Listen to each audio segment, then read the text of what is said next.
King Vivekvardhana always wished that his people would live happily forever. Wanting to know how to make this possible, he asked the wise scholars of his kingdom. They said, "Comforts and riches do not bring true happiness, only contentment can." The king asked, "How can people gain contentment?" The scholars replied, "When people understand Vedanta, its pure essence is found in the Bhagavad Gita. If its teachings are explained simply, people will gain happiness and peace." The king listened carefully.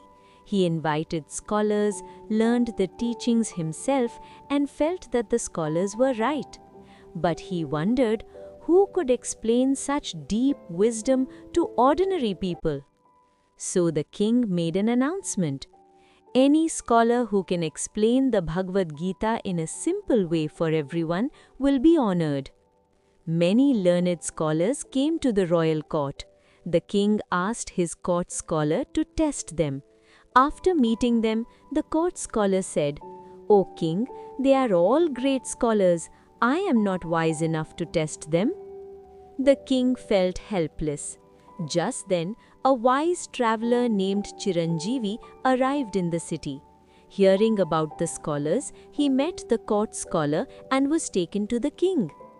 The king explained the problem.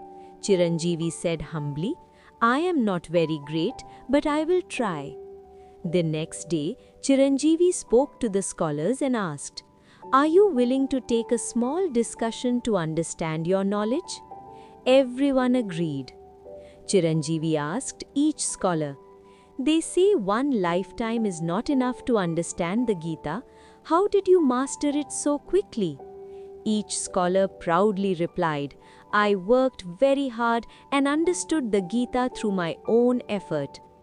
After speaking to all of them, Chiranjeevi told the king, "O king, they are learned scholars, but none has truly understood the essence of the Gita."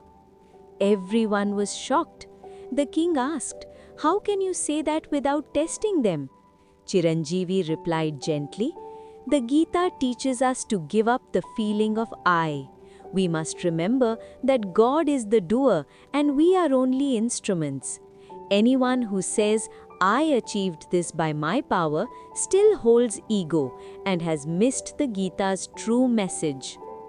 The scholars realized their mistake.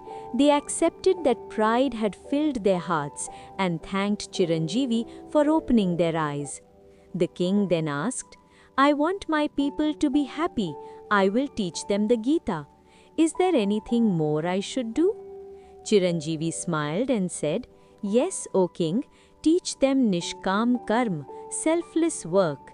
He explained, when people work without ego and without expecting rewards, they find true peace. The body is only a tool. The divine power within us does all actions. A farmer should see farming as a service to feed the nation. A soldier should see guarding the land as service to protect righteousness. Every task, big or small, should be done as a duty and offered to God. When people work this way, they naturally feel content. There is no sadness in failure and no pride in success. This is the path to true freedom. The king's eyes shone with understanding.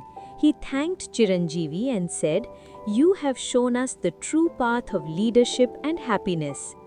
From that day on, King Vivekvardhana banned laziness and encouraged everyone to work sincerely and selflessly. He himself gave up pride and ruled as a humble servant of God. Soon, people began to see their daily work as worship. Without ego or greed, the kingdom bloomed with peace, prosperity, and joy. They learned that the path to true happiness is not found in forests, but in selfless actions done every day.